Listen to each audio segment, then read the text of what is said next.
Assalamualaikum warahmatullahi wabarakatuh. Perkenalkan, nama saya Nur Hafifah, NIM 202410102009 dari kelas Jaringan Komputer D. Di sini saya akan menjelaskan tentang tugas collision dan broadcast domain. Di sini terdapat 3 soal. Untuk soal yang pertama yaitu lingkarilah dan jumlahkan collision domain dan broadcast domain pada jaringan tersebut dan analisislah dengan memberi alasan kesimpulan Anda terkait daerah masing-masing collision domain dan broadcast domain. Nomor 2, tentukan topologi yang digunakan dengan cara melingkari gambar dan berilah keterangan kelebihan dan kelemahan masing-masing topologi yang digunakan dari jaringan tersebut. Yang ketiga, faktor apa saja yang diperhatikan dalam pemilihan topologi. Baik, untuk soal yang pertama yaitu lingkarilah dan jumlahkan collision domain dan broadcast domain pada jaringan tersebut dan analisislah dengan memberi alasan kesimpulan Anda terkait daerah masing-masing collision domain dan broadcast domain. Sebelumnya saya akan menjelaskan apa itu collision domain dan broadcast domain. Untuk yang pertama yaitu collision domain. Collision domain adalah kumpulan dari perangkat lokal area network di mana frame dapat bertabrakan atau collide satu sama lain. Ini berarti terjadi pengiriman data pada media yang sama. Sebelum kita mengidentifikasi daerah mana saja yang termasuk collision domain, kita harus tahu karakteristiknya terlebih dahulu. Untuk karakteristik yang pertama yaitu jika tiap satu port dalam satu hook itu terdiri atas satu collision domain.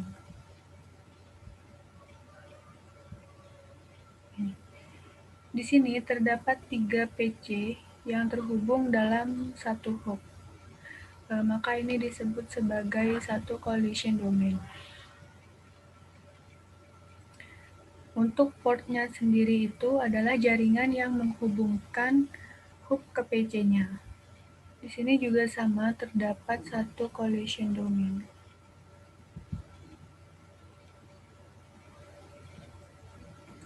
Untuk karakteristik yang kedua yaitu tiap port pada satu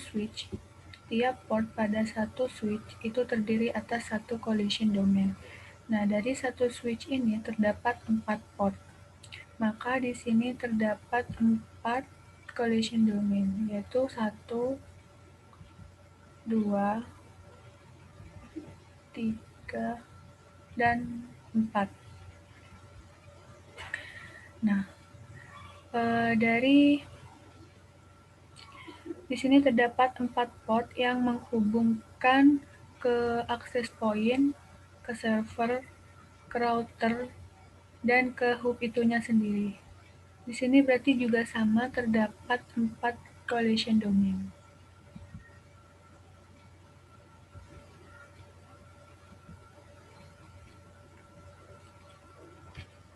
Seperti itu. Untuk karakteristik yang ketiga, tiap port pada router, nah di sini ada 2 router ya, itu terdiri atas satu collision domain. Jadi di sini. Nah, untuk total keseluruhan dari collision domain ini adalah 1, 2, 3, 5, 6, 7, 8, 9, 10, 11. Terdapat 11 collision domain.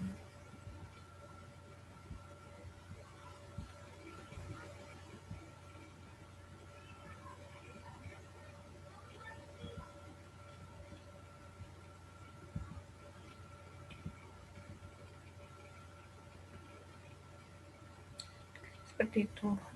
Dan untuk broadcast domain.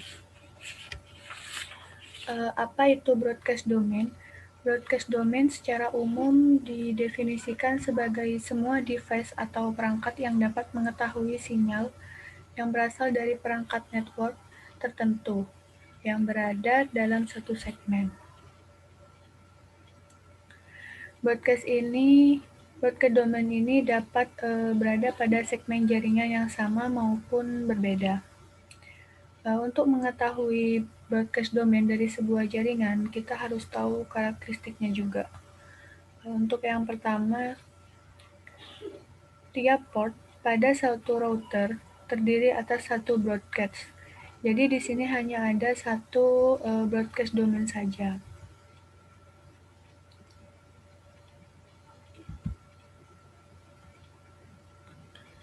Dan untuk karakteristik yang kedua yaitu seluruh port pada satu switch terdiri atas satu broadcast domain. Berarti dari sini ke sini.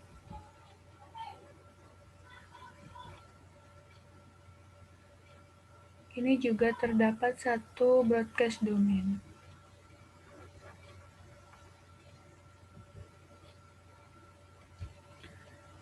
Nah, jadi total keseluruhan dari broadcast domain itu sendiri yaitu ada 3 broadcast domain.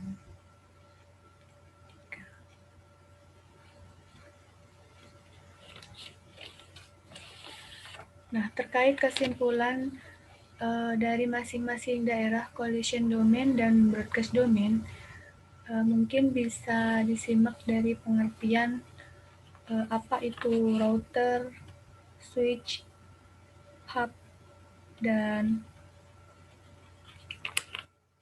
ya. Untuk router sendiri adalah perangkat jaringan yang berfungsi menghubungkan dua jaringan atau lebih. Dengan menggunakan router, kita bisa menghubungkan dua jaringan yang berbeda. Sedangkan pengertian dari switch ini merupakan perangkat jaringan yang memiliki fungsi yang hampir sama dengan hub. Tetapi perangkat ini lebih pintar dari hub karena dapat mengatasi collision data. Switch juga punya beberapa kelebihan seperti kecepatan transfer data maupun luas jaringan yang lebih bagus. Dan untuk hub sendiri adalah berfungsi sebagai sinyal transmisi jaringan. Ini dimaksudkan agar kedua komputer lebih dapat saling terhubung. Hub ini tidak dapat mengatur alur jalannya suatu data sehingga setiap paket data yang melewati suatu hub akan di-broadcast ke semua port sampai paket data yang dimaksud sampai ke tujuan. Seperti itu.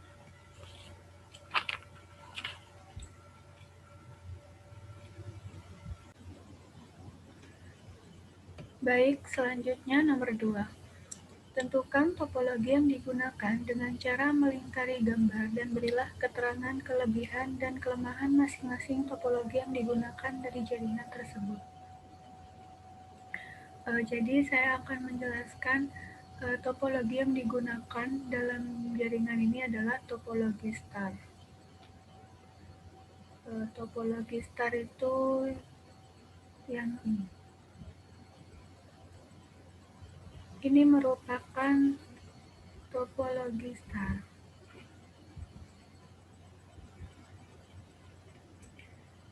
Dan di sini juga ada topologi star juga.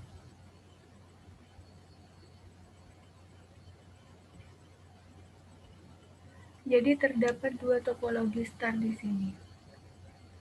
Kenapa menggunakan topologi star? Karena setiap komputer atau PC dikonsentrasikan pada sebuah komputer yaitu hub.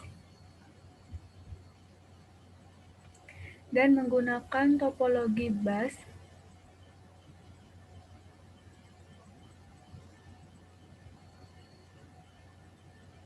untuk topologi busnya itu ini.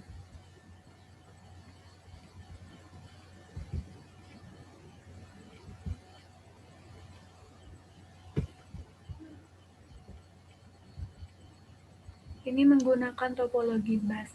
Kenapa menggunakan topologi bus? Karena dalam topologi bus ini, dalam menghubungkan jaringan satu dengan yang lainnya hanya menggunakan satu kabel atau kabel tunggal yang menghubungkan ke klien atau ke server.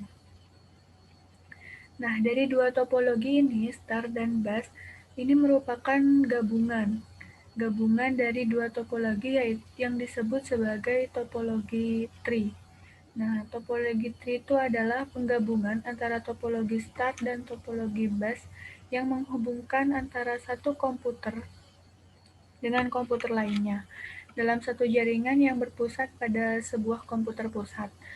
Pada topologi tree ini, struktur jaringan menyerupai topologi star, di mana setiap klien dikelompokkan dengan sebuah hub sebagai pusat komunikasinya. Sedangkan pusat komunikasinya itu dibentuk sebagai topologi bus, di mana antar pusat komunikasi dihubungkan menggunakan sebuah kabel utama. Seperti itu. Untuk keterangan dan kelebihan dan kekurangan dari topologi star. Kelebihannya itu adalah apabila salah satu komputer mengalami masalah jaringan pada topologi ini tetap berjalan dan tidak mempengaruhi komputer yang lain. Selain itu, topologi star bersifat fleksibel, jadi topologi star ini sederhana dan mudah diimplementasikan. Yang ketiga, tingkat keamanan yang cukup baik daripada topologi bus. Dan yang keempat, kemudahan deteksi masalah cukup mudah jika terjadi kerusakan pada jaringan. Sementara kekurangan dari topologi star ini, jika switch atau hub yang notabene sebagai titik pusat itu mengalami masalah, maka seluruh komputer yang terhubung pada topologi ini juga mengalami masalah. Yang kedua, cukup membutuhkan banyak kabel, jadi biaya yang dikeluarkan mungkin bisa dibilang sedikit mahal. Yang ketiga, jaringan sangat tergantung pada terminal pusat. Dan yang keempat, hub dan lalu lintas data yang padat dapat menyebabkan terjadinya collision. Kekurangan dari topologi bus. Maksud saya kelebihan dulu. Kelebihan dari topologi bus ini adalah yang pertama itu biaya instalasi murah karena menggunakan sedikit kabel. Yang kedua itu mudah diimplementasikan. Yang ketiga mudah menambahkan sebuah sistem dalam jaringan. Dan yang keempat baik untuk jaringan kecil. Sedangkan kekurangan dari topologi bus itu sendiri adalah topologi ini sangat jauh dan sulit dikembangkan. Yang kedua, jika salah satu kabel ini putus atau bermasalah, hal tersebut dapat mengganggu komputer atau klien yang lain. Dan yang ketiga, kekurangan dari topologi bus ini adalah proses sending dan receiving data kurang efisien. Biasanya sering terjadi tabrakan data pada topologi ini. Untuk kelebihan topologi tree yaitu merupakan gabungan dari star dan bus ini adalah yang pertama, susunan data terpusat secara hierarki. Jadi hal tersebut membuat manajemen data lebih baik dan mudah.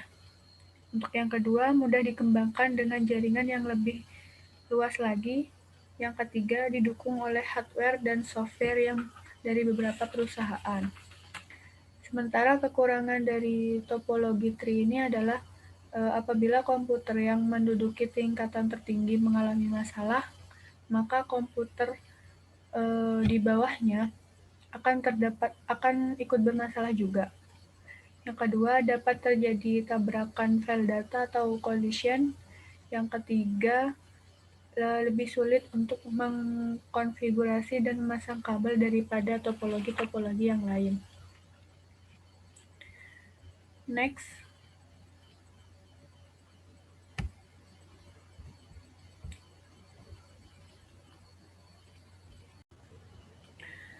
Soal yang ketiga, yaitu faktor apa saja yang diperhatikan dalam pemilihan topologi. Di sini terdapat beberapa faktor seperti biaya. Biaya ini meliputi seperti apa sistem yang paling efisien yang dibutuhkan dalam organisasi. Yang kedua itu kecepatan. Kecepatan ini seperti sampai sejauh mana kecepatan dibutuhkan dalam sistem. Selanjutnya itu lingkungan. Lingkungan ini misalnya listrik atau faktor-faktor lingkungan lain yang berpengaruh pada jenis perangkat keras yang digunakan. Lalu ukuran. Ukuran ini seperti tolak ukur sampai seberapa besar ukuran jaringan, apakah jaringan ini memerlukan file server atas sejumlah server khusus. Yang terakhir itu konektivitas. Konektivitas ini apakah pemakai yang lain menggunakan komputer laptop perlu mengakses jaringan dari berbagai lokasi. Seperti itu.